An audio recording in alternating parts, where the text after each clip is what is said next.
இதை வந்து அவங்களுக்கு உணர்த்தல். அப்போ அந்த பொதுமக்கள் வந்து எப்படி அறிவுபூர்வமாக இருக்காங்களோ இதை பொறுத்த வந்து அரசாங்கமே இருக்கு. ஒரு சின்ன உதாரணம் பாருங்க. 15 நாளைக்கு முன்னாடி நான் ஆஸ்திரேலியா போயிருந்தேன். சிட்னி யூனிவர்சிட்டி எல்லாருக்கும் உலகத்தில் 3வது பெரிய யூனிவர்சிட்டி தொழில்நுட்பத்தில்.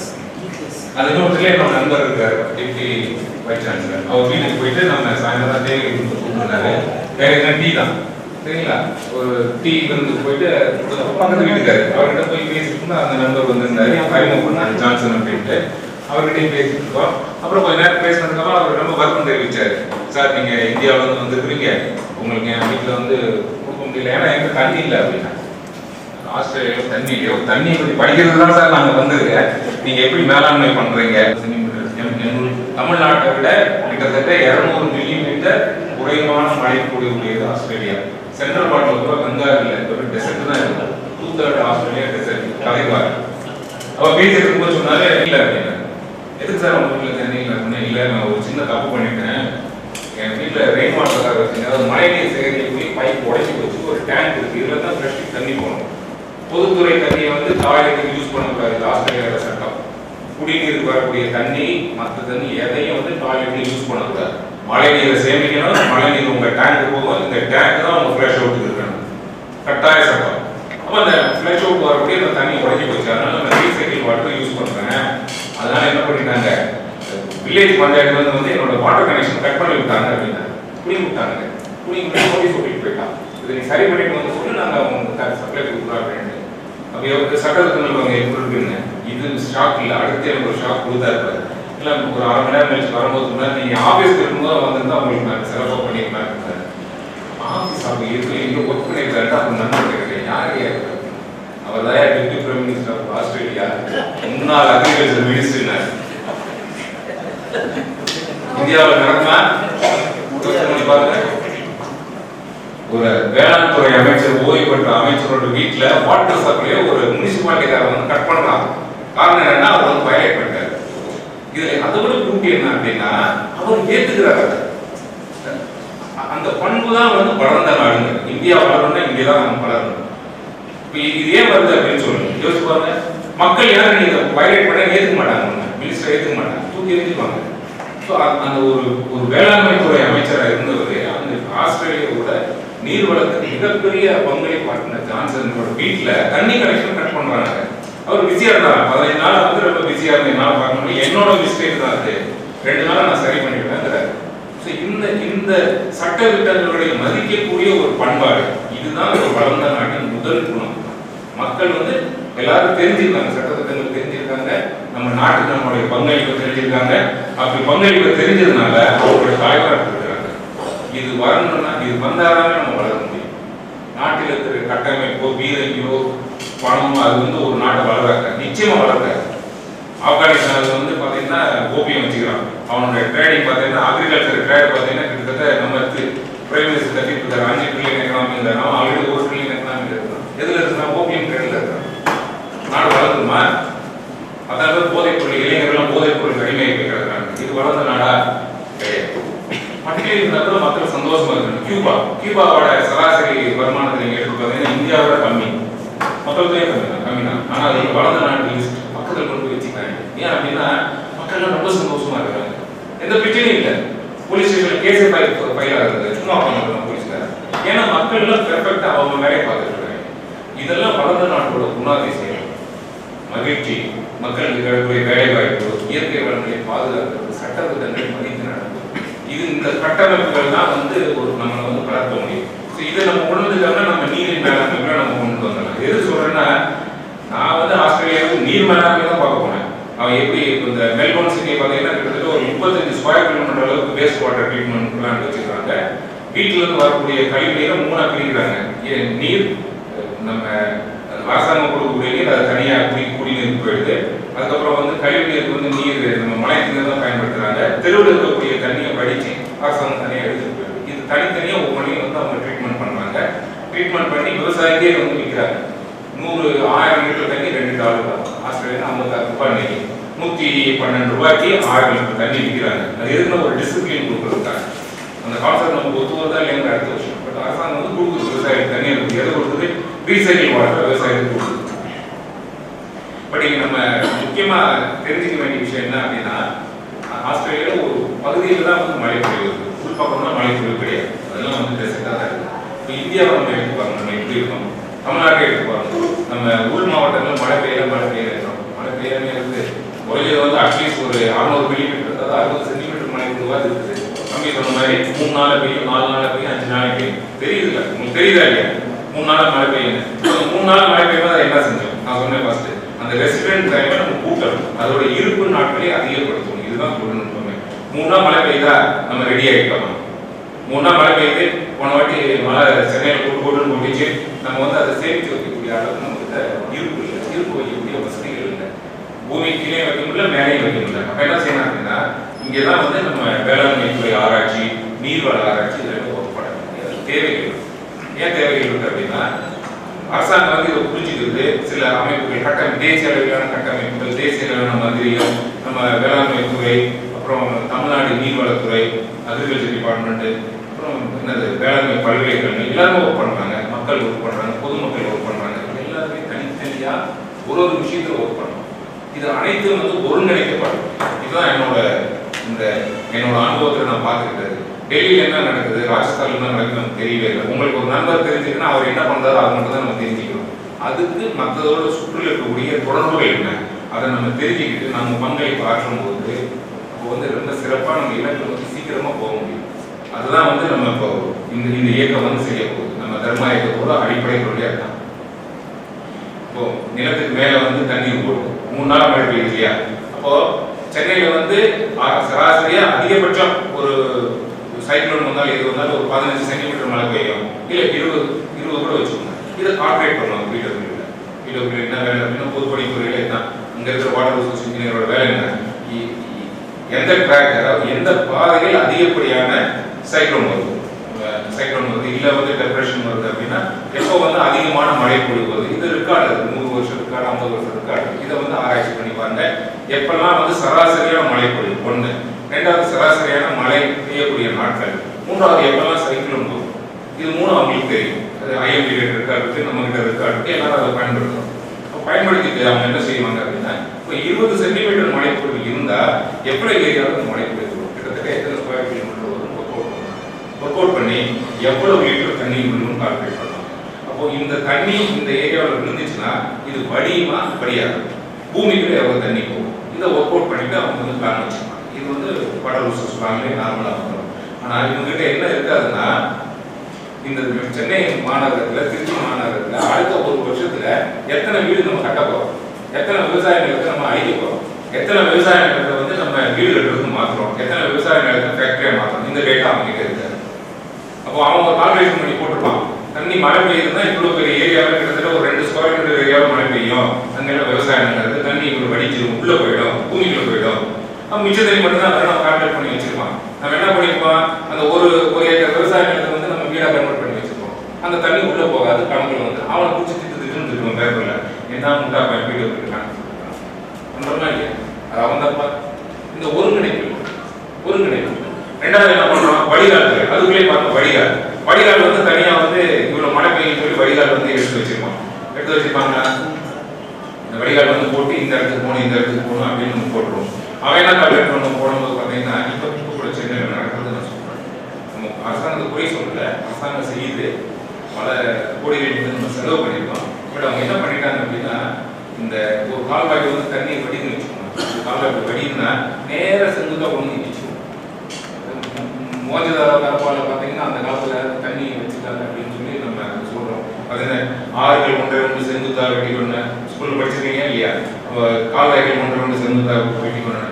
இது எதுக்கு அப்படின்னா, அது வந்து டைவர்சன் கேனால் வரும்போது ஆற்றுல வந்து தண்ணி மெதுவாக வருது. இப்போ நீங்கள் கங்கையாறு பார்த்தீங்கன்னா பார்க்கலாம், ஹரித்வார் ரிஷிகேஷன் வரும்போது பார்க்கலாம். கேனால் வந்து நேராக வந்து இடிக்க மாட்டேன். நேராக இடிக்கிற பர்பஸ் வேறு. அது வந்து தண்ணியை கலெக்ட் பண்ணுறது, வீட்டிலேருந்து வடிகாலே கலெக்ட் பண்ணுறது தான் அந்த ஸ்ட்ரக்சர் போட்டுருப்பாங்க. மற்றபடி இந்த மழை நீரை பண்ணும்போது என்ன, இது ஒரு ஸ்போர்ட்ஸில் வரும், இது ஒரு ஸ்போர்ட்ஸில் வரும் இல்லையா? இந்த மெயின் கேனால் வந்து கீழே இருக்கும், சைடில் வந்து வர தண்ணி கலெக்ட் பண்ணும்போது சைடில் வந்து இடிக்கும். அப்போ நேரடியாக நீங்கள் போய் விட்டோம்னா என்ன ஆகும், தண்ணி ஒவ்வொரு சமயம் ஒரு அடி இடிச்சு ஆப்போசிட் இருக்க குறைச்சி அந்த ரொம்ப போயிடும். பார்த்துருக்கீங்களா? சென்னையில் போய் பாருங்க, திருச்சியில் நான் அந்த அளவுக்கு பார்த்தது, மதுரையில் அந்த அளவுக்கு பார்த்தது. சென்னையில் புதுசாக அந்த வீடெல்லாம் போய் பாருங்க. இப்போ கூட நம்ம போனோம் சார். ஒன்று தெருவு செங்குத்தாக இருந்துச்சுன்னா அந்த காலத்தில் என்ன செய்வாங்க, ஒன்று கிறிஸ்டின் சொல்லிட்டு ஒன்று மூடி வச்சுருவோம். நம்ம பூத படத்தை வச்சுட்டு மூடி வச்சுருவோம். இல்லைன்னா கேட்டை தள்ளி போட்டுருவோம் இல்லைங்களா. அது சந்து குத்துன்னு சொல்லுவாங்க. அந்த சந்து குத்துங்கிறது என்னது, வேற ஒன்றும் கிடையாது. மழை தண்ணி வந்துச்சுன்னா நேராக போய் இடிக்கும், வீட்டுக்கு இடிச்சு வீட்டுக்குள்ள வரும் இல்லைங்களா. வீட்டுக்குள்ள வந்து இடிச்சு நிற்கும். ஸோ அதை அவாய்ட் பண்ணுறதுக்காக தான் கதவுகள் தள்ளி போடுறான்னு சொல்லியிருக்காங்க. நம்ம அதை வந்து வாஸ்து ஒரு பூதத்தில் மாட்டிடும். பூதம் மாட்டோம்னா தண்ணி வராங்கன்னா தண்ணி வரதான் செய்யும்.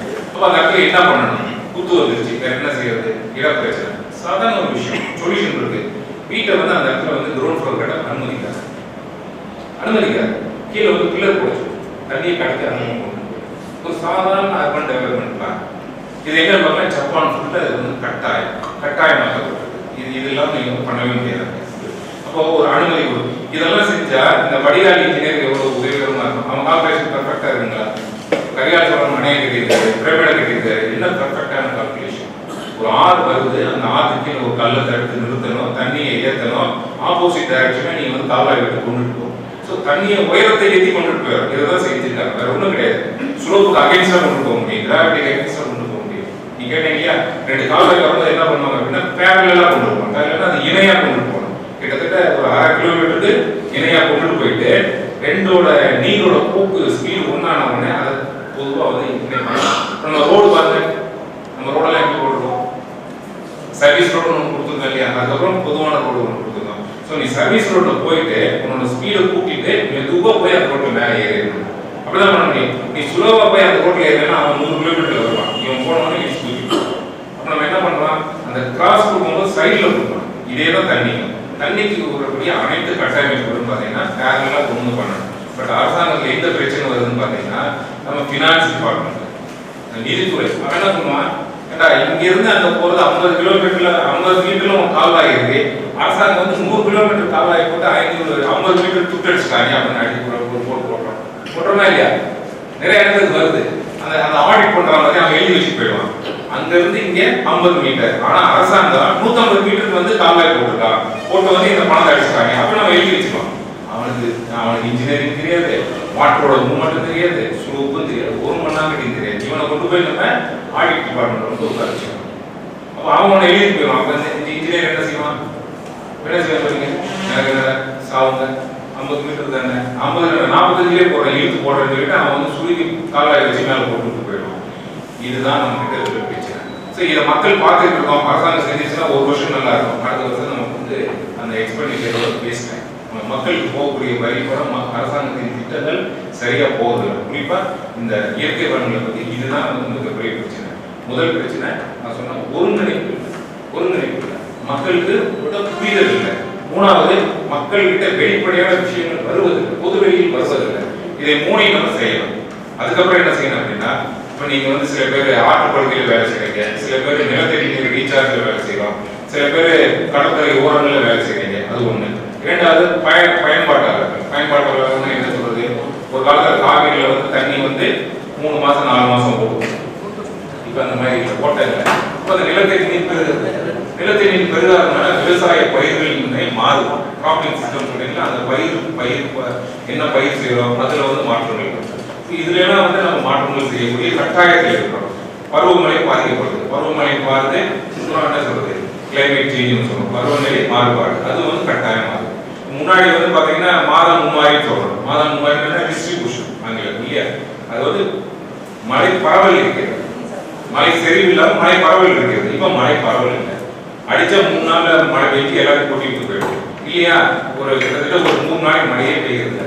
இதையும் நம்ம சமாளிக்கிறது, பருவநிலை மாறுபாடு சமாளிக்கிறது. இதை செய்யணும் அப்படின்னா மக்களுக்கு சரியான தரவுகள் தரப்பட வேண்டும். இந்த ஆராய்ச்சி நிலையங்கள், அதாவது சொல்றேன் சென்ட்ரல் கிரவுண்ட் வாட்டர் போர்ட் ஒன்று வேலை செய்யுது, மத்திய நீர்வளத்துறை வேலை செய்யுது, பிடபிள்யூ வேலை செய்யுது, இவங்க கிட்ட எல்லாம் அந்த தரவுகள் இருக்கும். இது பொது வெளிக்கு வரணும், வேலை செய்யறவங்களுக்கு அதை சப்போர்ட் பண்ணணும். மூணாவது, அவங்களுக்கு வந்து ஃபார்மர்ஸ்க்கு வந்து ட்ரைனிங், எப்படி நீர் மேலாண்மை பண்றோம் அப்படிங்கிறது இல்லாம நாட்டில் எப்படி மழை பெய்யுது அதே அவங்க சொல்லி தரணும். எங்க தாத்தா காலத்துல இருந்து இப்போ போய் ஒரு ஸ்கூல்ல போய் குழந்தைகிட்ட கேளுங்க எப்ப மழை பெய்யும் அப்படின்னு சொல்லாது. அந்த காலத்துல பாத்தீங்கன்னா பருவத்தை பயிர் செய் அப்படின்னு எல்லா பழமொழியும் எடுத்து பார்த்தோம்னா அந்த பழமொழியிலே வந்து அந்த குழந்தைக்கு அந்த பருவத்தை சொல்லி கொடுத்தோம். நம்மளுடைய நம்மளுடைய பழமொழிகள் பாட்டி சொல்லி கொடுக்குற பருவமே ஆடியில் ஆடிப்பட்டம் தெரியுது, ஐபிஎஸ்ல என்ன நடக்கும், சித்திரை வந்தால் காத்தடிக்கும், வரிசையாக சீக்வன்ஸ் வச்சுருப்பாங்க. ஸோ ஒவ்வொரு தமிழ் மாதத்துக்கும் பருவநிலையோட என்ன தொடர்பு அப்படிங்கிறத நம்ம சொல்லி கொடுக்கணும். ஸ்கூலுக்கு போய் கற்றுக்கணும்னு அவசியமே இல்லை, பழமொழியாகவே வந்துடும். இப்போ எத்தனை பேர் நம்ம ஸ்கூலில் கற்றுக்கிறோம்? அந்த பாடத்தெல்லாம் ஒதுக்கிட்டு நம்ம வேற எதுவும் போய் படிக்கிறோம். அமெரிக்காவில் என்ன மழை பெய்யுது, ஆஸ்திரேலியா என்ன அனிமல்ஸ் இதெல்லாம் நம்ம படிக்க ஆரம்பிச்சோம். நம்மளுடைய பிரச்சனை என்னன்னு நமக்கு தெரியாது வச்சு. அப்போ இந்த பொது வெளிக்கு கொண்டுட்டு வாங்க, இது ஒரு முக்கியமான விஷயம். அப்புறம் இந்த விவசாயிகள் மற்றவங்களாம் வேலை செய்கிறாங்க. வேலை செய்யும்போது நிறைய தன்னார்வ தொண்டு நிறுவனங்கள் வேலை செய்யுது. இப்போ ஐயா நபார்டில் இருக்கிற நான் ஒரு இடத்துல இருக்கிறேன், நான் எனக்கு ஒரு சேங்ஷன் பண்ணுறோம், அவங்க சேங்ஷன் பண்ணுறாங்க, அரசாங்க திட்டம் இருக்குது, திட்ட கமிஷனோட இருக்குது. எத்தனை பேர் வந்து விவசாயிகளை பற்றி தெரியுது, தன்னார்வ தொண்டு நிறுவனங்களுக்கு தெரியுது. எவ்வளோ வருஷம் பணம் வாங்கினாங்க, எப்படி வந்தாங்க யாருக்கும் தெரியாது, அது ப்ரொசீஜர் என்னன்னு யாருக்கும் தெரியாது. ஏன்னா பொது வெளியில் வர்றது அதை பற்றி நம்ம சொல்றது இல்லை. இப்போ ஒரு எம்பி வந்து பேசுறாருன்னு வச்சுக்கோங்க, விஜய் வந்து பேசுறாரு, அவங்களும் ஒன்றும் கேட்காரு. அடுத்த வாட்டி நீ எத்தனை துறைக்கு வந்து நீ வந்து எம்பியா இருக்குன்னு சொல்லுவோம். அவங்க வந்து ஒரு 5-6 துறைக்கு வந்து துறை சார்ந்த கமிட்டி இருக்கும். வேளாண்மை துறையில ஒரு 10 எம்பி இருப்பாங்க. அவங்ககிட்ட கேளுங்க, உங்க ஸ்கீம் என்னென்ன இருக்கோ அதை வச்சு நாளைக்கு நன்றி அறிவித்தல் பண்ணும்போது நீ அதை பற்றி பேசுறேன்னு சொல்லணும். நன்றி சொல்றாங்க, நிறைய விஷயம் அரசியல் பண்ணுறோம், நல்லது. பட் அவங்க துறைகள்ல எத்தனை மக்கள் சார்ந்த திட்டங்கள் இருக்குன்னு ஏன் சொல்றது இல்லை? அவங்க அரசாங்கம் பிடிக்கலன்னா அதை சொல்ல மாட்டாங்க, எதிர்கட்சிக்காரங்க அதை சொல்ல மாட்டாங்க. அதை பற்றி நம்ம பார்க்கணும், யார் உட்காந்துட்டாங்க நம்ம பார்க்குறோம். அரசியலோட திட்டம் அதை தெரிஞ்சுக்கிறது தான் எம்பியோட கமிட்டி. ஒவ்வொரு துறைக்கும் 10 எம்பி 15 எம்பி வச்சிருப்பாங்க. இந்த எம்பி வந்து போய் கேட்டாங்கன்னா கட்டாயம் அந்த துறையில் இருக்கக்கூடிய அனைத்து திட்டங்களும் நலத்திட்டங்களும் சொல்லி தரணும். கம்ப்ளீட் டீட்டெயில்ஸ் கொடுப்பாங்க செக்ரட்டரி. இதை எடுத்துட்டு வந்து அவங்க பொது வெளியில சொல்லணும். ஒரு பக்கம் சொல்லிட்டு போயிடலாம் இல்லையா, நான் செஞ்சேன் அவங்க சரியில்லை. எத்தனை நாளைக்கு தான் நம்ம சொல்லிட்டே இருக்குது அடுத்தவங்களை மாற்றி ஏதோ ஒரு அரசாங்க திட்டங்கள் அது வந்து பொது வெளியில் போய். ஏன்னா அவங்களுக்கு வந்து முதல் உரிமை இருக்குது, ஒரு அரசின் திட்டங்களை நேரடியாக தெரிந்து கொள்வதற்கான உரிமை இருக்குது. நம்ம கூட சுற்றி ஒரு எம்பி நினைக்கிறது 4 நிமிஷம் அவர்கிட்ட கொடுக்கணும். இப்போ அதை வந்து அவங்க பொது வெளியில் சொல்லும்போது இந்த தன்னார்வலர்களுக்கு உண்டான தரவுகள் பொது வெளியில் வரும். இப்போ இது பண்ணுறது என்னன்னா அவங்களுக்கு தேவையான பணம் இப்போ சிஎஸ்ஆர் பண்ணி கார்பரேட் சோஷியல் ரெஸ்பான்சிபிலிட்டின்னு சொல்கிறோம். பொது நிறுவனங்கள் தங்களுடைய லாபத்தில் 2% இந்த மாதிரி இயற்கை வளங்கள் பாதுகாக்கிறதுக்காகவும் மற்ற இயற்கை வளங்கள் சார்ந்த பொது வழிகள் சார்ந்த கிளைமேட் அது சார்ந்த விஷயங்களுக்கு செலவு பண்ணுறது. இப்போ டாடா கன்சல்டன்சி சர்வீஸ் நம்ம எல்லாம் பார்க்குறோம். Q4 டிசிஎஸோட இன்கம் வந்து 4000 கோடி அப்படின்னு சொல்றாங்க. 4000 கோடி டிசிஎஸோட இன்கம் வச்சிருக்கு. நம்ம எவ்வளோ செலவு பண்ண போனால் 2% கொடுக்குறது. அவ்வளோ காசு நம்ம பொது வழியில் செலவு பண்ணுவோம்.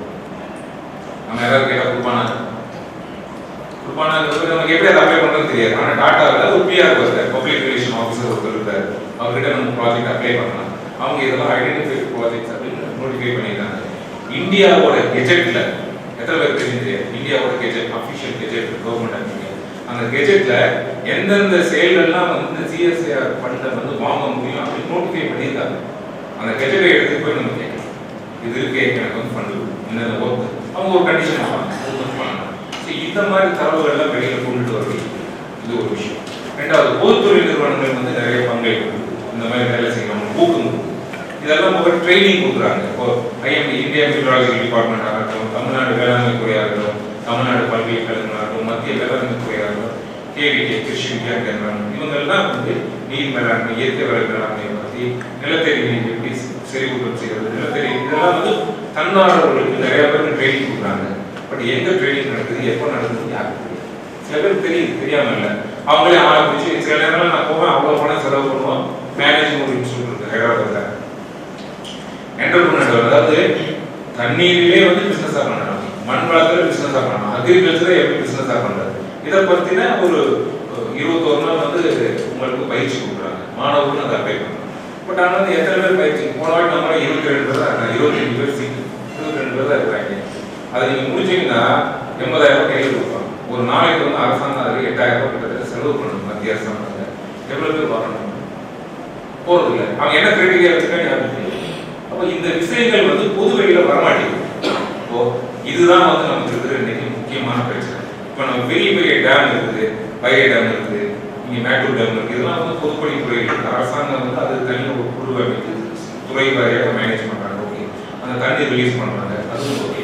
பட் ஐயா சொன்ன மாதிரி அந்த கால்வாய்கள் தூர்வார்கள், சில புனரமைக்கப்படாத கால்வாய்கள் தூர்ந்து போன கால்வாய். அது எதுக்கு தூர்ந்து போன கால்வாய்? ராஜராஜ சோழன் முத்தா கிடையாது, கரிகால சோழன் முத்தா கிடையாது. எதுக்கு வச்சிருக்கா அப்படின்னா, என்னைக்கு வந்து அதிகப்படியான மழை பெய்யுமோ அன்னைக்கு வந்து அந்த தண்ணியை கடத்துறதுக்கு அது வச்சிருக்காங்க. அதாவது எக்ஸசிவ் ரெயின்ஃபால்னு சொல்றது. திடீர்னு அதிகமான ஒரு மழை வந்துச்சு சொல்றோம் இல்லையா, நார்மலா 5 நாள் மழை பெய்யுது, ஒரே நாள் பெய்ஞ்சு கண்டிஷன் இல்லையா, அந்த தண்ணி அதிகப்படியான தண்ணி இதை கடத்துறதுக்குன்னே தனியா கால்வாயை வச்சிருக்காங்க. இந்த அளவுக்கு நம்ம நீர் மழை சிறப்பா இருக்கும். அப்ப அந்த கால்வாய்களை நீங்க ரெடி பண்ணி வைக்கும் போது இப்ப என்ன பண்ணணும், 6 வருஷத்துக்கு 5 வருஷத்துக்கு அதிகமா மழை பெய்யுது, அதை நம்ம ப்ரெடிக்ட் பண்றோம், பல அறிவியல்பூர்வமா ப்ரெடிக்ட் பண்றோம். அதே மாதிரி 8 வருஷத்துக்கு 7 வருஷத்துக்கு வறட்சி வரப்போகுது, இதையும் நம்ம வந்து தெரிஞ்சுக்கிறோம். இப்போ இதை மேனேஜ் பண்றதுக்கு நம்ம என்ன வச்சிருக்கோம்? இப்போ வந்து பாத்தீங்கன்னா காவிரியில் தண்ணி இருக்கு, கரூருக்கு தண்ணி வரல, திண்டுக்கலுக்கு தண்ணி இல்லை, போன வாட்டி வைகையில தண்ணி எக்ஸஸ். வைகைக்கும் திண்டுக்கலுக்கு எவ்வளவு தூரம் சொல்லுங்க? தேனி மாவட்டத்தில் எவ்வளவு பேர் வந்துருக்கும்? கர்நாடகாவில தண்ணி வரலன்னு சொல்றோம், வைகை டேமுக்கு திண்டுக்கலுக்கு எவ்வளவு தூரம்? போச்சுக்காது இல்லையா? சரியா இல்லையா? சரியா இல்லையா? இது இருக்குது பிரச்சனை இல்லைன்னு நான் சொல்ல வரல, சட்ட ரீதியான பிரச்சனை தான். பட் வைகை டேம்ல இருந்து தண்ணி திண்டுக்கல் கொண்டு வர்றதுக்கு தமிழ்நாட்டில் நம்ம யாரை கேட்கணும்? தேவையில்லை, நீர்வளத்துறை சேர்ந்து அதை பண்ணிடலாம். காவிரியில வந்து எக்ஸஸ் வாட்டர் வருது, அந்த தண்ணியை மற்ற இடத்துக்கு கொண்டுட்டு போறதுக்கு யாரை கேட்கணும்? தேவையில்லை. சென்னையில ஒரு வெள்ளம் வருது, அதை வடிக்கிறதுக்கு கால்வாய் அமைக்கிறது நம்ம யாரை கேட்கணும்? இவங்க வந்து என்வாயன்மெண்டல் மினிஸ்ட்ரியோட அது தேவையில்லை, உடைக்கணும்னா தான் நமக்கு எக்ஸஸ் வாட்டர் கடத்துறதுக்கு தேவையில்லை. அப்போ இந்த மாதிரி திட்டங்கள்லாம் யார் பண்றதுன்னா மக்கள் வந்து இது வந்து ப்ரொபோசல் கொடுக்கணும். எப்படி ப்ரொபோசல் பண்றதுன்னா, சென்னையில வந்து இவ்வளவு மழை பெய்யுது, இவ்வளவு எக்ஸஸ் ஆகுது, புழலேரி நிறைஞ்சு போகுது, இதுல வந்து 15% 20% அதிகப்படியான வாட்டர், இந்த தண்ணியை நான் வந்து செங்கல்பட்டு திருவண்ணாமலை வரைக்கும் கால்வாய் வெட்டி கொண்டு போறேன். 4 வருஷத்துக்கு ஒருக்கா எனக்கு தண்ணி வந்தா கூட போதும், 4 வருஷத்துக்கு ஒருக்கா அந்த தண்ணி வந்தா கூட போதும். ஸோ சென்னை மாநகரம் மிச்சமாயிடும், திருவண்ணாமலை வரைக்கும் நான் தண்ணி கொண்டு போயிடலாம், எனக்கு ஒரு ப்ராஜெக்ட் கொடு அப்படின்னு சொல்லி நம்ம தன்னார்வலை நம்ம ஊக்குவித்து இதுக்கு வந்து உதவி செய்யணும். அப்ப இந்த 4 வருஷத்துக்கு ஒருக்கா வந்து உங்க கால்வாயில தண்ணி வந்தாலே போதும், நீங்க போற போக்குல இருக்கிற அத்தனை நிலத்தடி நீங்க ரீசார்ஜ் பண்ணிக்கலாம். வைகையில வரக்கூடிய தண்ணியை வந்து நம்ம கால்வாய்கள் மூலமாக பைப் மூலமாக கொண்டுட்டு வந்து திண்டுக்கல் இந்த வறட்சி பாதிக்கப்பட்ட நிலக்கோட்டை மேட்டுப்பாங்கான நிலம், இதுல வந்து நம்ம வந்து விவசாயம் பண்ண முடியும். விவசாயம் பண்ணும்போது சில தொழில்நுட்பங்கள் ஃபாலோ பண்ணணும். இதெல்லாம் வந்து கவர்மெண்ட் உப்பு கீழே இருக்கும், தண்ணி கொண்டு கீழே ஊற்றி கொண்டு உப்பு கொண்டு காய்ச்சி நீங்க கொண்டு வந்த மாதிரி இங்கதான் வந்து நம்ம ஆராய்ச்சி செய்யணும். எப்படி சொல்றீங்க, சொட்டு நீர் பாசனம் நம்ம கொடுக்கணும்.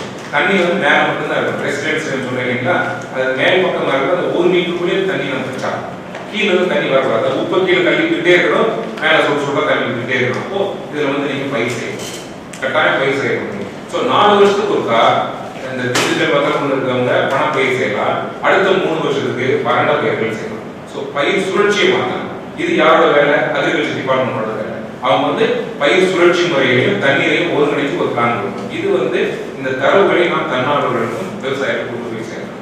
இது ஒன்று செய்யணும். அடுத்து மத்திய அரசு வந்து பல திட்டங்கள், பல ஸ்கீம்ஸ் இருக்கு. அடல் பீமா யோஜனா, நேற்று காலையில் வந்து அடல் பீமா யோஜனா வந்து தமிழ்நாடு லிஸ்டே இல்லை, எதுக்கு இல்லைன்னு யாருக்கும் தெரியாது, என்னால் கேட்க முடியாது, வெளியே போடான்னு சொல்லிடுவாங்க.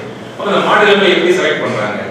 இதை நான் அரசியல் தான் சொல்லலை, கரெக்டாக நிச்சயமா அரசாங்கம் தெரியாது. அரசாங்கம் என்ன பண்ணா பணம் ஒதுக்கீடு செஞ்சிடும். இந்த 1500 கோடி நீ வந்து இந்த ப்ரையாரிட்டி டிஸ்ட்ரிக்ட்ல போய் வேலை செய்ய கொடுத்துரும். எல்லாத்தையும் பிரைம் மினிஸ்டர் பார்க்க முடியாது, மினிஸ்டர் பார்க்க முடியாது, அந்த துறை செயலாளர்கள் செய்யணும். இந்த துறை செயலாளர்கள் என்ன செய்யறாங்க அப்படின்னா, அவங்களுக்கு எந்தெந்த டிஸ்ட்ரிக்ட் தெரியுமோ, எங்கெல்லாம் ஃப்ரெண்ட்ஸ் இருப்பாங்களோ, யாராவது பிளானிங் மினிஸ்டர் லிஸ்ட் கொடுக்குறாங்க, அதை கொடுத்துட்டு போயிட்டே இருப்பாங்க. அவங்களுக்கு தேவை மினிஸ்டர் கேட்கும்போது, சார் 1400 கோடி ஒதுக்கீடு வச்சு 1400 கோடி நான் செலவு பண்ணிட்டேன், பக்காவா எந்த ஒரு கரப்ஷன் இல்லை, பக்காவா போட்டு போயிட்டே இருப்பாங்க. அப்ப இது எப்படி இந்த செயல் திட்டங்கள் பண்ணுது அப்படின்னா, இந்த மாதிரி மத்திய அரசியல் உட்கக்கூடிய அதிகாரிகள் இவங்கெல்லாம் வந்து ஓகே நம்ம மாநிலத்துக்கு நம்ம எவ்வளவு செய்யணும், இந்த டிஸ்ட்ரிக்ட்ல தவறுகள் நடக்குது, அதை சுட்டி காட்டணும், அதை சொல்லணும், குறைக்க சொல்லணும், சார் இங்கே வேண்டாம், இதை வந்து இங்கே மாற்றி கொடுங்க, இங்கே மாற்றி கொடுங்க. ஸோ இந்த அரசு இயந்திரத்தில் வேலை செய்யறவங்க ஒரு விழிப்புணர்வோடு இருந்து மக்களோட தொடர்புல இருந்தாங்க அப்படின்னா எந்த இடத்துல வேலை செய்யணும் அப்படிங்கிற இன்ஃபர்மேஷனை நம்ம அரசாங்கத்துக்கு கொடுக்க முடியும். நம்ம இணைக்கணும். அந்த அரசு இயந்திரமும் பொதுமக்களும் இணைந்து வேலை செய்யணும். இது ஒரு நானும் அது முக்கியமா என்ன செய்யணும்னா, பொதுத்துறை நிறுவனங்கள், குறிப்பா வந்து நிதித்துறை நிறுவனங்கள், இந்த நிதித்துறை நிறுவனங்களோடு அவங்களுடைய பங்களிப்பு என்ன, அவங்க என்ன மாதிரி ஃபைனான்ஸ் பண்ணுவாங்க, குறிப்பா சார் வேலை செஞ்சிருக்காரு சின்ன சார், மக்களோட மக்கள் ஆபீஸ்ல உட்காந்து கூட வெளியில வேலை செஞ்சதுதான் அதிகம். ஸோ இந்த மாதிரி ஆட்கள்லாம் இவங்களோட வந்து பொதுமக்களோட தொடர்பு இந்த மாதிரி வரவங்கலாம் இருந்துட்டேன்னு வச்சுக்கோங்க, உங்கள் பொதுமக்களுக்கு எல்லாருமே அந்த விஷயங்கள் வரும். ஸோ இதை செய்ய வேண்டியதுதான் வந்து இந்த முக்கியமான வேலை வந்து நம்ம வந்து தண்ணி இல்லை பிரச்சனைன்னு கண்ணதாசன் ஏற்கனவே பாட்டு எழுதி வச்சுட்டாரு. நம்மளோட சூப்பராக வந்து பட்டுப்பாடு பாட்டு எழுதி வச்சுட்டாரு. அதுக்கு மேலே நம்ம கவிஞர்கள் தேவையில்லை. பழைய காலத்து பாரதி எழுதிட்டாரு. ஸோ நீரின் முக்கியத்துவத்தை பல்வேறு காலத்திலே நம்ம ஆரம்பிச்சிட்டோம். நீர் மேலாண்மை, விவசாய வேளாண்மை. ஸோ இனிமேல் அதை பற்றி கவிதை செய்யறதுக்கு அவசியம் இல்லை. களப்பணி ஆற்றுவதற்கான ஆற்றத்தை கொடுக்குறாரு. இந்த களப்பணி ஆற்றும் போது இதை ஒருங்கிணைக்கணும். நான் சொன்ன மாதிரி அரசு இயந்திரங்கள், அரசு உதவி பெறும் நிறுவனங்கள், பொதுமக்கள், தன்னார்வலர்கள், அதுக்கப்புறம் ஆராய்ச்சி பணியாளர்கள். ஸோ இவங்களெல்லாம் ஒருங்கிணைத்து நமக்கு இவங்களுக்கு தேவையான தரவுகள் கொடுத்து பிரச்சனைகளை சால்வ் பண்ணுறதுக்காக ஒரு பொது வெளியை உருவாக்க வேண்டும். இதுதான் வந்து இந்த தர்மா இயக்கத்தோட முக்கியமான குறிக்கோள். நம்ம வந்து அரசாங்கம், பொதுமக்கள், தன்னார்வலர்கள், ஈவன் நான் முக்கியமாக மறந்துட்ட மீடியா மிக முக்கியம். இவங்க தான் வந்து ஒரு விஷயத்தை வந்து சரியா மக்கள்கிட்ட கொண்டு போய் சேர்க்கிறாங்க. தவறா கொண்டு போய் சேர்த்தா வேற மாதிரி போயிடும், அது சரியா கொண்டு போய் சேர்த்தா வேற மாதிரி ஒரு புரட்சியே வரும். ஸோ சரியான அளவுக்கு மக்களுக்கு இந்த தரவுகளை கொண்டு போய் நம்ம தொலைக்காட்சியாக இருக்கட்டும் கொண்டு போய் சேர்க்க வேண்டியதுன்னு சேர்த்துட்டா ரொம்ப சிறப்பாக வந்து நம்ம வந்து ஒவ்வொருத்தரும் வந்து பயன்பட முடியும். இதுதான் நான் சொல்றேன். குறிப்பாக வந்து வருங்காலத்தில் மாணவர்களுக்கே நாங்கள் வந்து ஒரு இயக்கம் ஆரம்பிச்சிருக்கோம். ஆல்ரெடி ஒரு 4 காலேஜுக்கு நானே போய் பேசியிருக்கேன். பேசி இந்த மாணவர்களுக்கு சொல்லித்தார், நீங்க வந்து இப்போ வில்லேஜ் டே ப்ரோக்ராம் தெரிஞ்சுக்கோங்க, அரசு இயந்திரம் எப்படி செயல்படுறது தெரிஞ்சுக்கோங்க, எப்படி பண்றீங்க, ஒரு வேளாண்மையா, நீர் வள வேளாண்மையா, பூச்சி எப்படி செயல்படுறது அதை நீங்க பாருங்க. அதுக்கப்புறம் என்னன்னா விவசாயிகளோட பிரச்சனை என்னன்னு நம்ம பார்க்கணும். இது ரெண்டும் வந்து நம்ம படிப்பு மீட் ஆகுதான்னு பார்க்கணும். உங்களால அதை சால்வ் பண்ண முடியுதா, எவ்வளவு தூரம் நம்மளால அதை வந்து சால்வ் பண்ண முடியுது. அரசியல் திட்டங்களை எவ்வளவு இந்த கேப்பை நம்ம புரிஞ்சுக்கணும் கட்டாயமா இருக்கு. இல்லையா நான் சொன்ன பாருங்க, ஆவி தண்ணி வருது அப்படின்னா எல்லாருக்கும் தண்ணி கொடுக்க முடியாது. மேட்டுப்பாங்கான சில கிராமங்களில் போய் சேராது, உப்பு தண்ணியாக இருக்கும். சுக்கான் பாறை போனீங்கன்னா கால்சியம் பதிவு இந்த இடத்துல போய் நம்ம வந்து அதிகப்படியான தண்ணீரை செலுத்தினீங்கன்னா நிலத்தடி நீர் மேலே வந்துச்சு போயிடும். ராஜஸ்தானில் நடந்த ராஜஸ்தான் இந்திரா காந்தி என்ன பண்ணாங்க, அவங்க தண்ணியை விட்டான். கடைசியில் என்னாச்சு, 10-15 வருஷம் கழிச்சு கீழே இருக்கிற பூரா மேலே வந்துச்சு, பூரா மண்டல தண்ணி வந்து இதாகி விவசாயம் வந்து பாதிக்கப்பட ஆரம்பிச்சு. கடைசியில் என்ன பண்ணாங்க, தெர்மசோலார் எல்லாரும் தெர்மசோலார் சரியில்லை, அது வந்து பசுமை புரட்சி கொண்டு எல்லாரும் கேட்டு விட்டாங்க. தெர்மசோலார் தண்ணியை தான் கொடுக்க சொன்னாரு. தண்ணி எவ்வளவு போடுறது நம்ம தான் யோசிக்கிறோம் இல்லைங்களா. தண்ணியை போட்டுட்டு வந்த கட்டமைப்பு கொடுக்கும், எவ்வளவு தண்ணி, அப்ப யார் எங்க மிஸ்டேக் எங்க இருக்கு, குறை சொல்றது ஈஸி, பட் அதை நிவர்த்தி செய்யறதுக்கு நமக்கு அறிவுபூர்வமான ஒரு பார்வை தேவைப்படுது. அதுதான் நம்ம சொல்றோம். ஒண்ணு, இந்த பேரியக்கத்தில் மக்களை ஈடுபடுத்துவது, அதாவது தன்னார்வலர்கள், பொதுத்துறை நிறுவனங்கள், பொது வாழ்க்கையில் இருக்கக்கூடியவர்கள், உங்களை மாதிரி வந்து என்ஜிஓ ரன் பண்றவங்க, இந்த மாதிரி பொது விஷயங்களை பேசக்கூடிய மீடியாக்கள், இவங்க எல்லாத்துக்கும் பொதுவான ஒரு கொள்கைகள் தேவைப்படுகிறது. எப்படி இவங்களை வந்து ஒருங்கிணைப்பது, எப்படி அவங்களை வந்து பங்களிப்பை நம்ம வந்து நீர்படுத்தும், அவங்களுக்கு தேவையான தரவுகளை எப்படி கொடுக்குறது, இதற்கு தேவையான ஒரு வரைவு கொள்கை தேவைப்படுது. ஏன் சொல்றேன் அப்படின்னா, இப்போ அரசாங்கம் வந்து திரும்பி சொல்றேன், அரசியல் நான் பேசுறேன் சரியா. அப்ப என்ன பண்றாங்க, அரசாங்கம் திரும்பி ஒருத்தவங்க அரெஸ்ட் பண்ணுறோம். இவன் வந்து தேவையில்லாத இன்ஃபர்மேஷன் வச்சிருக்கான், எக்ஸஸா இன்ஃபர்மேஷன் வச்சிருக்கான். பொதுவாக யாருக்கு நடக்குதுங்க, இந்த ஆக்டிவிஸ்ட் கிட்ட தான் பிரச்சனை நடக்குது. ஒரு மக்கள் ஆர்வத்தில் கொஞ்சம் அதிகமாக போயிடுவாங்க. அது வந்து நீங்க சட்டத்தை வயலேட் பண்றீங்களா இல்லைன்னு தெரியாது, கப்பல் முடிச்சு கொண்டு போய் வச்சிருவாங்க. அரசாங்கம் பிடிச்சிருந்தா விட்டுலாம், பிடிக்கலாம் கொண்டு வந்து வச்சிருவாங்க. நடக்குதா இல்லையா? அப்போ இதுக்குன்னு ஒரு கொள்கை இருந்ததுன்னு வச்சுக்கோங்க. இப்போ நீர் வளம், இயற்கை வளம், இதை பத்தினது வந்து இவங்களெல்லாம் நான் இன்வால்வ் பண்றேன் அப்படின்னு அரசாங்கம் சொல்லிடுச்சுன்னா, கொள்கை ரீதியா சொல்லிடுச்சுன்னா, அதுக்கப்புறம் வேலை செய்யறது எந்த பிரச்சனையும் இல்லை. இப்போ நம்ம ஐயாவெல்லாம் தெரியும், சட்டத்தில் வந்து 3 வச்சிருக்காங்க. ஒன்று நம்மளுடைய ஃபண்டமெண்டல் ரைட்ஸ் வச்சிருக்கோம், அது ஃபண்டமெண்டல் டியூட்டிஸ் வச்சிருக்கோம். அதுக்கப்புறம் அரசாங்கத்தோட டியூட்டிஸ். இந்த ஃபண்டமெண்டல் ரைட்ஸ் என்னன்னா உங்களோட ரைட்ஸ் கிடையாது, நம்மளோட ரைட்ஸ் கிடையாது. என்னன்னா இதுக்குள்ள அரசாங்கம் உள்ள வரக்கூடாதுங்கிறது தான் அது ஒரு அடிப்படை. நம்ம கான்ஸ்டிடியூஷன் பார்த்தீங்கன்னா இதெல்லாம் உங்களுக்கு உரிமைகள், மக்களின் உரிமைகள், உரிமை கிடையாது. இதுக்குள்ள அரசாங்கம் வரக்கூடாதுன்னு சொல்லலாம். நீ உயிரோடு இருக்கணும், உங்களோட ரைட். அரசாங்கம் வந்து நம்ம கொல்லக்கூடாது, சட்டத்துக்கு போகணும். இது ஒன்று. ரெண்டாவது ஃபண்டமெண்டல் டியூட்டின்னு வச்சுக்கணும், நம்மளுடைய என்ன நம்ம செய்யறோம் அப்படின்னு. இதை வந்து கோர்ட்டில் போய் நான் என்னோட டியூட்டியை செஞ்சேன் அதனால அரசாங்கம் அரெஸ்ட் பண்ணிடுச்சு அப்படின்னு நம்ம சொல்ல முடியாது. கோர்ட்டுக்கு விரோதி போடலாம் இல்லைங்களா. அவர் பிரியாமல் ஒன்று வச்சுக்கணும் அரசாங்கத்தில். இதெல்லாம் எதுக்கு வச்சுக்கோங்க அப்படின்னா, இது பொது வெளியில வரும்போது என்னன்னா, மக்கள் வேலை செய்யறவங்களுக்கு வந்து ஓகே, நம்மளுடைய அரசியலமைப்பு சட்டத்திலே இதற்குண்டான வழிவகைகள் இருக்கிறது அப்படின்னு மக்களுக்கு தெரிஞ்சிச்சுன்னா தைரியமா பேசுவாங்க. இது அரசின் கொள்கைப்பா.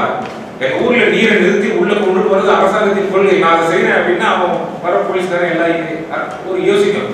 இதை வந்து அப்ப என்ன யோசிப்பான், வக்கீல் இருக்காங்க, கோர்ட் இருக்கு, நாளைக்கு கோர்ட்டுக்கு போவேன், 4 வக்கீல் இருக்காங்க, ஆக்டிவிஸ்ட் இருக்காங்க, வந்து நிற்பாங்கன்னு தெரியும். அப்போ ஒரு தடவை 4 தடவை யோசிப்பான். அப்ப அப்ப என்ன வருது, அந்த அரசாங்கத்தின் கொள்கையா வெளியில வரணும். அப்ப இது இங்கதான் நம்ம வேலை செய்யணும். அரசாங்கத்தை எதிர்ப்பதை விட, அரசாங்கத்தை கண்மூடித்தனமான புகழ்களை விட, நாம் அரசாங்கத்தின் இந்த இயற்கை வளங்கள் பாதுகாப்பு கொள்கையா கொண்டுட்டு வந்துட்டோம்னா இது யார் வேணாலும் வேலை செய்யலாம், பிரச்சனை வராது, பொது வெளியில வந்து. ஸோ அப்ப என்ன அரசாங்கமே இது வந்து பொலிட்டிக்ஸ் பண்றாங்க, யாருமே பண்ண மாட்டாங்க. ஏன்னா நம்ம கொள்கை இல்லை, அதான் பிரச்சனை. அதாவது கொள்கை இல்லாத ஒரு சட்டத்திட்டங்கள் வந்து பிரச்சனையில போய் முடிக்கும், பொதுமக்களுக்கு அது போகாது. இது ஒண்ணு. ரெண்டாவது, இந்த தரவுகள் நான் சொன்னேன், நாட்டில் எவ்வளவு மழை பெய்யுது, மேலே எவ்வளவு தண்ணி இருக்கு, கீழே எவ்வளவு தண்ணி இருக்கு, கிரவுண்ட் வாட்டர் எவ்வளவு ரீச் ஆகுது, எவ்வளவு தண்ணி போகுது, இதுக்கு உண்டான லீகல் ஃப்ரேம் ஒர்க் என்ன, இது பார்த்தீங்கன்னா கம்ப்ளீட்டா தமிழ்நாட்டில் எவ்வளவு மழை பெய்யுது, எவ்வளவு பற்றாக்குறை இருக்கு, ஒவ்வொரு வருஷத்துக்கும் என்ன பற்றாக்குறை, ஒவ்வொரு மாதத்திற்கும் என்ன பற்றாக்குறை, ஒவ்வொரு மாவட்டம் தோறும் ஒவ்வொரு கிராமம் தோறும் என்ன பற்றாக்குறை. அப்ப நம்ம சாலை எடுத்துக்காட்டு கொடுக்கும் போதே இந்த ஒரு கிராமம் முத்துலாபுரம் அப்படின்னா இந்த முத்துலாபுரத்தில் இருக்கக்கூடிய ஓவரால் மழைப்பொழிவு என்ன, இங்க எத்தனை விவசாய குடும்பங்கள் இருக்கு, இவங்களுக்கு தேவையான ஒட்டுமொத்த தண்ணீர் எவ்வளவு தேவைப்படும், அது இருக்காலே நம்ம ஈஸியா கால்குலேட் பண்ணிடலாம். அப்ப 40% டெபிசிட் பற்றாக்குறை. இந்த 40% மட்டும்தான் நம்ம நிலத்தடி நீர் எடுக்க அனுமதிக்கும். அப்ப அந்த கிராமத்தில் நிலத்தடி நீர் கீழே போகுமா இல்ல, நம்ம என்ன பண்றோம், வாய்க்கால தண்ணி ஓடிட்டு அதை போய் நம்ம போறோம். ஏன்னா வந்து எலக்ட்ரிசிட்டி ஃப்ரீ, அடி கீழே இருந்து 700 மீட்டர்ல இருந்து தண்ணி அப்படி சொல்லிடுவோம். இது நம்மளுடைய ரெஸ்பான்ஸ். இதுதான் அந்த கான்ஸ்டிடியூஷன். நமக்கு டியூட்டிஸ் இருக்கு, ஃபண்டமெண்டல் டியூட்டிஸ் இருக்கு, நமக்கு கடமைகள் இருக்கு, சட்டப்பூர்வமான கடமைகள் இருக்கு. இதை நம்ம புரிஞ்சுக்கிட்டோம். எல்லா விவசாயம் செஞ்சு நான் விவசாயிகளை கூட சொல்லல, பக்கத்துல இருக்கிற விவசாய பார்த்து இவரும் செஞ்சு கொடுப்பாரு. அப்ப எல்லாருமே வந்து இதை செய்யும் போது நமக்கு வாய்க்கால இவ்வளவு தண்ணி வரும், நிலத்தடி நீர் நமக்கு 40%. என்னோட விவசாயம் வருஷத்துக்கு 2 வேளாண்மை, எனக்கு இவ்வளவு வருமானம். இது விவசாயிக்கு தெரிஞ்சிச்சுன்னு வச்சுக்கோங்க. அதாவது assured income, double income, assured income சொல்லுங்க. கட்டாயமா உனக்கு இவ்வளவு வருமானம் வரும். ஒரு ஏக்கரா உனக்கு வந்து 1.5 லட்சம் ரூபாய் வருமானம். நான் சொல்றேன், உறுதியா சொல்றேன். உனக்கு இவ்வளவு தண்ணி நாங்க போட்டுட்டு வரோம். தண்ணி இல்லையா, மழை போயிடுச்சுச்சா, உனக்கு 80% தான் தண்ணி. அதுக்குள்ள நீ வேளாண்மை மாத்து. ஏன் நமக்கு பிரச்சனை வருது சொல்லுங்க? ஒரு மாநிலம் ஒரு மாநிலம் சண்டை வருது. ஸோ இந்த உண்மையான வழியில போய் சொல்றது ஒழிஞ்சுக்கிறோம். சொன்னா வந்து அரசாங்க பொருள் பயன்படும், அது தப்பு. எல்லா உண்மைகளையும் மக்களிடம் வந்து எடுத்து சொல்லணும். இது வந்து ஒரு பக்கம். ஒன்று, தரவுகளை வெளியில கொண்டுட்டு வந்து நம்மளுடைய பற்றாக்குறையையும் அதிகப்படியான தன்மையும் சொல்லக்கூடிய ஒரு கொள்கை. இரண்டாவது, மக்களை எப்படி வந்து இந்த பொது வெளியில் இன்வால்வ் பண்றது, நீர் மேலாண்மை, நில வளத்தை எப்படி இன்வால்வ் பண்றது, இதுக்கு உண்டான ஒரு தனிப்படையான கொள்கை. இதுக்குதான் உங்களுடைய அனைவரும் கருத்துகளும் அது தேவைப்படும். எப்படி நீங்க வேலை செய்றீங்க, என்னென்ன பிரச்சனைகளை சந்திக்கிறீங்க, நீங்க வந்து ஒரு செக் டேம் வைக்கிறீங்க, ஃபாரஸ்ட் டிபார்ட்மெண்ட் உடனே வந்து இதெல்லாம் நீ பண்ணக்கூடாது, ஃபாரஸ்ட் இருக்குமா, ஃபாரஸ்ட் வந்து நான் காட்டை வெட்ட போறேன், செக் டேம் வைக்கிறேன்டா, முடியாது. ஏன்? அவங்களோட பிளான் இருக்கு. நாங்கள் அடுத்த வருஷம் இது கட்ட போறோம், இதுக்கு எஸ்டிமேட் வந்து நீ வந்து 10,000 ரூபாய் கட்டிட்டு போயிடும், ஊர்ல 10 ரூபாய் கூட்டிட்டு வந்து நான் 10 லட்சம் ரூபாய் எஸ்டிமேட் பண்ணுவேன். வருதா இல்லையா? நிறைய இடத்துல கேட்டா நம்ம அப்போஸ் பண்றாங்க, நம்ம சரியா தானே போட்டோம் பிளான். அவன் எஸ்டிமேட் 10 லட்சம் ரூபாய், உங்க எஸ்டிமேட் 10,000 ரூபாய். நீங்க 10 பேர் காபி டீ வாங்கிட்டு 10 ஃபார்மர்ஸ் வச்சு கொண்டு நடத்தி போயிருவீங்க. இப்போ இதை என்ன பண்ணணும் அப்படின்னா, இந்த பொதுமக்களின் பங்களிப்போடு ஒரு திட்டங்கள் செயல்படும் போது தான், பொதுவாக வந்து இயற்கை வளங்கள் கொண்டு தான் அது வந்து வெற்றிகரமாக இருக்கும். அப்ப என்ன சொல்றாங்கன்னா, ஆங்கிலத்தில் கலெக்டிவ் ஓனர்ஷிப், அதாவது நம்மளுடைய அனைவருடைய அது உரிமை மட்டும் இல்லை, அனைவரின் சொத்து. நீர் அப்படிங்கிறது பொதுமக்களின் சொத்து, நிலவளம்ங்கிறது பொதுமக்களின் சொத்து, இயற்கை வளங்கிறது காடுங்கிறது பொதுமக்களின் சொத்து. இந்த கிராமத்தில் வேணா உன்னோட சொத்து. இப்படி பார்வையை நம்ம மக்களுக்கு கொண்டுட்டு வரணும். இந்த ஒரு பார்வையை கருத்து கொண்டுட்டு வரணும். அப்போ இந்த அரசாங்கம் ஈர்ப்பு இல்லைன்னு இல்லை, பேரளவில் இருக்கு நிறைய இடத்துல. அதாவது ஜாயிண்ட் ஃபாரஸ்ட் மேனேஜ்மெண்ட் ஒரு குழு வச்சுருக்காங்க. அதில் வந்து எல்லாரையும் இன்வால்வ் பண்ணுறாங்க. பண்ணவே இல்லை, பட் அது பத்தாது. அப்படிதான் நம்ம சொல்ல முடியும், அது பத்தாது. அப்போ ஒரு இடத்துல காடுகள் இருக்கிறது, நிலங்கள் இருக்கு அப்படின்னா அந்த பொதுமக்களோட பங்களிப்போடு அதை செய்யும் போது பொதுமக்கள் வந்து இது நம்மளது அப்படின்னு ஃபீல் பண்ணுவோம். என்னோட சொத்துப்பா, என் கிராமத்தில் வந்து தண்ணி குறையக்கூடாதுப்பா அப்படின்னு ஃபீல் பண்ணிட்டாங்கன்னா அவங்க போய் எதிர் கேள்வி கேட்பாங்க. கேட்பாங்களா இல்லையா? ஏன்னா தண்ணி சும்மா ஓட்டிட்டு இருக்கீங்க, இந்த இடத்துல தண்ணியை கொண்டு வராங்க அப்படின்னா அவங்க வந்து பயப்படுவாங்க. அப்ப இந்த தரவுகளை எப்படி கொண்டு வரணும், நீங்க எப்படி கேட்பீங்க? இது அரசாங்கத்தின் கொள்கையா வந்து வச்சுக்கோங்க. ஒரு கிராமத்தில் இருக்கக்கூடிய காடுகளை நீங்கள் பராமரிக்கும் போது அங்க இருக்கும் பொதுமக்களிடம் ஒரு கருத்து கேட்க வேண்டும் அப்படிங்கிறது அரசாங்கத்தின் கொள்கையா ஆயிடுச்சுன்னு வச்சுக்கோங்க. யாராவது உங்கள் கை வைக்க மாட்டோம். அப்ப இந்த கொள்கையை கொண்டு வரணும். அப்புறம் மத்திய திட்ட கமிஷன்ல இந்த ஸ்கீம்ஸ் போகணும். அதுக்கப்புறம் என்ன செய்யணும், மத்திய லெவல்ல, அரசாங்க லெவல்ல, பார்லிமெண்ட் லெவல்ல மக்களின் பிரச்சனையை கொண்டு போகணும். இயற்கை வளங்கள் வந்து மக்களின் உரிமையா வந்து ஒரு ஒருமித்த ஒரு கருத்தை கொண்டு வந்து ஒரு சட்டம் நம்ம பாஸ் பண்ணணும். இந்தியாவில் இருக்கக்கூடிய அனைத்து பொது வளங்களும் அனைத்து பொதுமக்களுக்கும் சொந்தம். சொந்தம் அப்படிங்கிற ஒரு ஸ்கீம் முதல் ஒரு லைனை கொண்டு வரணும். அதுதான் நம்மளுடைய குறியாகும் முகப்பாடு. சட்டத்தின் அரசியலமைப்பு சட்டத்தின் முதல் முகப்புரையே வந்து இந்த நாடு இந்த நாட்டு மக்களுக்கு சொல்லணும். அப்படிதான் இருக்கு. எத்தனை பேர் நமக்கு தெரியும்? அது கொள்கைகள் இல்லை, கொள்கைகள் கொண்டு வரோம். ஸோ அதுக்கு தான் வந்து இந்த முன்னெடுப்பு நாங்கள் செஞ்சிருக்கோம். 2 கொள்கைகள் நம்ம கொண்டுட்டு வர போகிறோம். ஒன்று, அனைத்து தரவுகளும் அனைத்து நிறுவனங்களையும் வெளியில் கொண்டுட்டு வருது. 2வது, மக்களுக்கு ஏற்படக்கூடிய பிரச்சனைகள், மக்களுடைய கருத்துக்கள், மக்களுடைய வேற விதத்தில் ஒர்க் பண்ணுறேன். நான் தான் சொன்னேன், தண்ணியில் பல பிரச்சனைகள் இருக்குது. மழை நீர் சேகரிக்கிறது, ஓடுற தண்ணி சேமிக்கிறது, ஆற்ற பிரச்சனை இருக்குது, தண்ணிக்குள்ள போகிறது இருக்குது, மண் தண்ணி யூஸ் பண்ணுறது இருக்குது, மண்ணை வெட்டி போயிடுறாங்க, நிலத்தை சீர்கேடு பண்ணுறாங்க, காட்டை வெட்டி போடுறாங்க, பக்கத்து மாநிலத்துக்கு பிரச்சனை இருக்குது, அந்த மாநிலத்துக்கு பிரச்சனை இருக்குது, எல்லாமே நமக்கு பிரச்சனை தான். சரியா? நான் கர்நாடகத்துக்கு வந்து எக்ஸாம்பிள் சொன்னேன், கேரளா சொன்னேன். அங்கே இருக்கிற பிரச்சனை நம்ம பிரச்சனை தான். தண்ணி வராத பிரச்சனை மட்டும் நம்ம பிரச்சனை இல்லை. கர்நாடகாவில் காடுகள் வச்சா நம்ம பிரச்சனை தான். அதுக்கு இங்கே ஒரு தடவை பொருள் கொடுத்து பாருங்க, இது எப்படி போய் முடியும்? கர்நாடகா கோவாவில் வந்துட்டு மைனிங் பண்ணுறான், கோவாவில் வந்துட்டு சுரங்கம் அமைக்கிறாங்க. தமிழ்நாட்டில் இருந்து 2 விவசாயி சத்தம் போட்ட இடத்துக்காக அவனே புள்ளரிச்சு போயிட்டு தமிழ்நாட்டு விவசாயி இங்கே கொண்டு போகிறாங்க. நாளைக்கு நம்ம பிரச்சனைக்கு அவன் தான் போகிறோம். அப்போ இது இந்தியாவில் பொது பிரச்சனையாமா? விவசாயிகளுடைய பிரச்சனை தனிப்பட்ட பிரச்சனை அல்ல, விவசாயிகளோட பிரச்சனை நாட்டின் பிரச்சனை. அந்த ஒரு முகமை நம்ம கொண்டுட்டு வரோம். அப்போ கொண்டுட்டு வந்துட்டோம்னா கட்டாயம் எப்படி வரும் பார்த்தீங்கன்னா, டெல்லியில் இருக்கவங்க தமிழ்நாட்டில் தேங்காய் வாங்கி சாப்பிடுவோம் இல்லைங்களா? இங்கே வெங்காயம் மொழி போச்சுன்னா மகாராஷ்டிரா வெங்காயம் வரும். மகாராஷ்டிரா விலையில நம்ம வெங்காயம் விலை ஏறி போயிடும். பருப்பு மத்திய பிரதேசத்தில் இது விலையில நம்ம விலை ஏறி போயிடும். இன்னைக்கு விலை இருக்குது. அதே மாதிரி தக்காளி இதெல்லாம் வந்துட்டு பஞ்சாபி ஹரியானா விலையில நம்ம விலை ஏறி போயிடும். அப்போ எல்லாருமே வந்து ஏதோ ஒரு விஷயத்துல ஒருத்தர் வந்து சார்ந்து தான் நம்ம வாழ்றோம் இந்தியாவில்.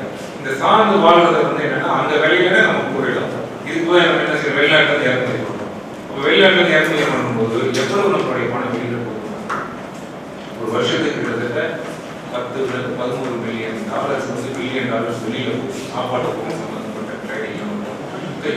இந்த 10 மில்லியன் டாலரை நம்ம வந்து இந்தியாவில் உருவாக்கினா விவசாயிகள் கொடுக்கும்போது நம்ம ஓசி கொடுக்கல, அவங்க வந்து இன்டைரக்டா ஊக்கப்படுத்தி இந்த நீர் சேமிப்பு இதெல்லாம் செய்யும் போது என்னன்னா உள்நாட்டு உற்பத்தி பெறும்.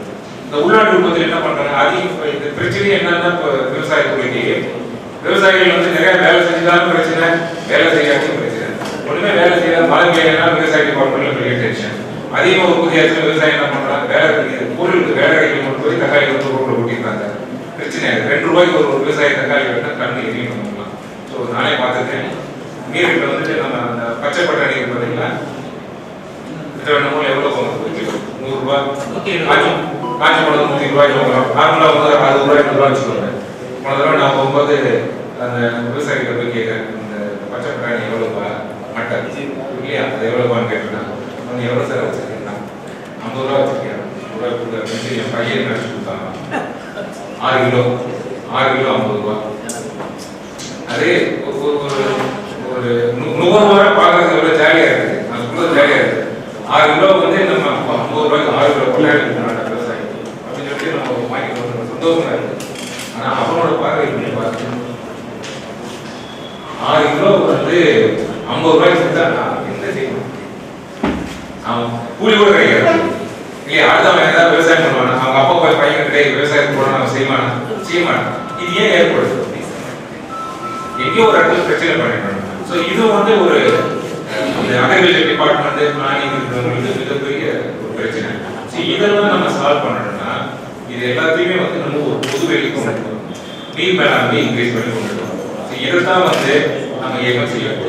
ஒன்று தரவுகள் கொண்டு வர்றது, 2வது பொது வழியில் வேலை செய்வர்கள் ஒழுங்கிணைக்கிறது. இதை வந்து அரசியல் கொள்கையாக மாற்றிட்டு இருக்கிற செயல் திட்டங்களை எல்லாருக்கும் வந்து கொண்டு போய் எவ்வளோ முடியுமோ அதை நம்ம ஆரம்பிக்கும். ஏன்னா நான் ஃபர்ஸ்டே சொன்ன மாதிரி நம்ம PWல போய் கை வைக்க போகிறது இல்லை, அரசின் ஆறு ஓடுது அதில் போய் நம்ம கை வைக்க போகிறது இல்லை, நிலத்தடிகளில் போய் கை வைக்க போகிறது இல்லை. எங்கே நீங்கள் வேலை செய்கிறீங்களோ அதை வந்து ஊக்கப்படுத்தி அதுக்கு தேவையான சப்போர்ட் நம்ம கொடுத்தோம்னா பொதுமக்களின் பங்களிப்பு அதிகமாகும். அதான் நம்ம செய்யணும். பங்களிப்பும் அவங்களுடைய உணர்வுபூர்வமான மதிப்பு கொடுக்கும்போது இது வந்து இன்னும் வந்து அதிகப்படியான கொண்டுட்டு வர முடியும். இந்த 4 வருஷத்துக்கு ஒரு காலாய் ஒரு தூக்கு வர்றோம்னா இதை வந்து நம்ம வெளியில கொண்டுட்டு வரதே இல்லை. இந்த தேவைகள் பொது வெளியில் தெரியறது இல்லை. இப்ப நம்ம இயக்கம் என்ன பண்ண போகுதுன்னா எங்கெங்கே வந்து எக்ஸஸ் ரெயின்ஃபால், அதாவது ஒவ்வொரு பஞ்சாயத்து கிராமம் எவ்வளவு அதிகப்படியான தண்ணி எவ்வளவு குறைந்த தண்ணி இதை ஒர்க் அவுட் பண்ணி இதை வந்து நம்ம வந்து ஒரு பொது வெளியில ஒரு பாலிசி கொண்டு வரணும். அப்போ அந்தந்த கிராமங்கள் அந்த ஏரியாவில் ஒர்க் பண்ணுறவங்களுக்கு எப்பெல்லாம் அந்த கிராமத்தில் தண்ணி பற்றாக்குறை ஏற்படும் அப்படிங்கிறது தெரியுது. இப்போ நம்ம என்ன பண்ணுறோம், இப்போ எனக்குள்ள ஒரு சில அட்வான்டேஜ் டெய்லி உட்காந்து எங்கே போனாலும் இது என்னோட வேலையை தான். அடுத்தவங்க டிபார்ட்மெண்ட் என்ன நடக்குதுன்னு முடிச்சு பார்க்குறது, அந்த குழந்தை பேசுறதுன்னு சொல்லுவாங்க, அதுதான் என்னோட வேலையை. அவங்க போய் இப்போ டிபார்ட்மெண்ட் என்னென்ன டேட்டா வச்சிருக்கேன், நீ எவ்வளோ ஒழிச்சு வச்சிருக்க, என்னென்ன தரமாட்டாங்க மக்களுக்கு, என்னென்ன ஸ்கீம்ஸ் வச்சிருக்க, அதெல்லாம் எனக்கு சொல்லணும்னு போய் கேட்கறது என்னோட வேலை. அப்போ போகும்போது என்னன்னா என்ன பண்ணலாம் அப்படின்னா, நம்ம எம்ஓஐ சைன் மத்திய போது அவங்ககிட்ட ஏற்பட்ட தகவல் அவங்களாம் வந்து ஒரு வருஷத்துக்கு ஒவ்வொரு என்ன சொல்றது கிணறுல 4 தடவை டேட்டா எடுக்கிறாங்க. எவ்வளவு கூடுது எவ்வளவு எத்தனை பேருக்கு தெரியும்? பொதுவெளியில வேலை செய்ய எத்தனையோ இன்ஜினியர்ஸ் வந்து வருத்தப்படுறாங்க, சார் தண்ணி எப்போ போகுது எப்போ போகுது, நிலத்தடி நீர் கீழே போகுதா மேலே போகுது எதுவுமே எனக்கு தெரியல சார். விவசாயி ஒரு அனுபவத்தில் தான் சொல்றாங்க, 20 வருஷத்துக்கு முன்னாடி தண்ணி இருந்தது சார், தண்ணி இல்லை. இந்த டேட்டா தான் வெளியில் கொடுக்க மாட்டேன், கொடுத்தா என்ன போயிட்டு போயிடுவாரு. வருஷத்துக்கு 4 தடவை எடுக்கிறாங்க சார், வருஷத்துக்கு 4 தடவை எடுக்கிறாங்க. எங்கே பொதுவெளியில வந்து சொல்லுங்க. இந்த டேட்டாவை என்னமோ பெரிய அந்த தங்கம் வயிறு பாதுகாக்கிற மாதிரி கொஞ்சம் கூட்டி வச்சுக்கலாம். அவங்ககிட்ட கேட்டால் இந்த டிபார்ட்மெண்ட் அவனுக்கு அவனுக்கு இதெல்லாம் வெளியில கூட்டிட்டு வரப்போம். எப்படி கொண்டு வரணும், எம்ஓஐ போட்டு அவங்ககிட்ட புதுத்துறை ரிசர்ச் சொல்லி இந்த இதை கொண்டுட்டு வந்தாங்கன்னா இதுல ஒர்க் பண்றவங்களுக்கு வந்து இந்த இன்ஃபர்மேஷன் கொடுக்கணும். இந்த கிராமத்தில் நீங்க ஒர்க் பண்றீங்கன்னா ட்ரோன் போட்ட டேட்டா உங்களுக்கு வரணும். என் கிராமத்தில் இப்போ ஏற்ற இறக்க இருக்கு, அதுக்கு தகுந்த மாதிரி நீங்க அட்ஜஸ்ட் பண்ணிக்கோங்க. 4 நாளைக்கு சண்டை போடுவோம், அதுக்கப்புறம் ஒரு செட்டில்மெண்ட் வந்துமா இல்லையா, என்ன சொல்றது, பிரச்சனையும் வந்தால்தான் வந்து சொல்யூஷன் வரும். பிரச்சனையே இல்லாம இருந்தா அது புளிங்கி அது வந்து இட்டு போயிடும். ஓகேங்களா, அந்த ஸ்டேஜ்க்கு நம்ம வந்துட்டோம். சரி, இதைத்தான் வந்து நம்ம செய்யணும், இதைத்தான் நம்ம செய்ய போறோம். அரசாங்கத்தில் இருக்கக்கூடிய இன்ஃபர்மேஷன் வெளியில கொண்டுட்டு வரோம், அரசின் திட்டங்களை எல்லாரும் சொல்ல போறோம், வேலை செய்யறவங்க எல்லாம் ஒருங்கிணைக்க போறோம். அப்புறம் அரசின் கொள்கையை மாற்றி அரசாங்கத்துக்கு மத்திய அரசு மாநில அரசு செய்ய போறோம். எந்த இடத்துலையும் வந்து நம்ம சட்டத்தை பயிர் பண்ண போவதும் கிடையாது, பொதுமக்களை வந்து நோடி கொடுப்பது கிடையாது. பொதுமக்களுடைய பணிகளுக்கு ஊக்கம் கொடுக்குறோம், சட்டப்பூர்வமாக நம்ம சப்போர்ட் பண்ணுறோம். இதுதான் வந்து இந்த தர்ம இயக்கம் வந்து செய்ய போகுது. ஆல்ரெடி எங்களுடைய 4 இந்த மாதிரி பொதுவெளியில் இருக்கக்கூடிய தன்னார்வர்களை இணைச்சு தான் இந்த இதை செயல்படுறதை நாங்கள் கொடுத்துருக்கோம். இன்னும் வருங்காலங்களில் நம்ம ஒரு கைபேசி வழியாக செய்யக்கூடிய ஒரு செயலி, பொதுவெளியில் வரக்கூடிய செயலி இதெல்லாம் ஏற்படுத்தி தமிழ்நாடு முழுவதும் இதை செய்யணும். இது வந்து முதல் கட்டம். நான் முதலே சொன்ன மாதிரி இந்த திட்டத்தை மற்ற மாநிலங்களும் நம்ம செய்யணும். திருப்பியும் ஒத்துக்கோங்க, கர்நாடகா நல்லா இருந்தால் தான் நம்ம நல்லா இருந்தால் தான் கேரளா நல்லா இருக்க முடியும், கேரளா நல்லா இருந்தால் தான் வட மாநிலம் நல்லா இருக்க முடியும். இதை மாற்ற கருத்தே கிடையாது. ஏன்னா விவசாயம் அப்படிங்கிறது இயற்கை வளம் அப்படிங்கிறது நம்மளை சார்ந்தது இல்லை, இயற்கை வளத்தை சார்ந்துதான் நம்ம இருக்கோம். ஸோ அப்போ அது வந்து எல்லாரும் பொதுவான சொத்து. ஸோ இந்த கருத்து நம்ம எல்லாரும் வந்துட்டோம்னா நம்ம வந்து நிச்சயமா வந்து வருங்கால வந்து மிகப்பெரிய சொத்தை நம்ம விட்டுட்டு போக முடியும். வருங்கால சந்ததிகள் இதில் வேலை செய்யறது சரி, இதில் புரிதல் சரி அதையும் அதிகப்படுத்தலாம். இதுதான் வந்து நம்மளுடைய இந்த இயக்கத்தின் மீது இன்னும் வருகின்ற காலங்களில் உங்களுடைய முயற்சி, உங்களுடைய உணவுகள், உங்களுடைய கருத்துக்களை நாங்கள் ஏற்றுட்டு இது எப்படி வழி நடத்தலாம் அப்படிங்கிறது நம்ம ஒரு கருத்து ஏற்பட்டு தமிழக அரசுக்கு இது மூலமாக ஒரு கொள்கை வரைவு நம்ம. ஸோ இதுதான் நம்மளுடைய ஒரு இந்த மீட்டிங். நம்ம இப்போ 4 தடவை நாங்கள் மீட்டிங் எல்லாரும் சந்திச்சிட்டோம். ஐயா ரொம்ப கருத்துக்கள் கொடுத்துருக்காங்க. இதோட முக்கிய குறிக்கோள் இதுதான், எல்லாத்தையும் ஒருங்கிணைத்து செய்யணும், எல்லாமே பொது வெளிப்பாடு, இதுதான் நம்ம செய்யணும். எக்ஸலன்ஸ், மிகப்பெரிய நன்றி. இவ்வளவு நேரம் வந்து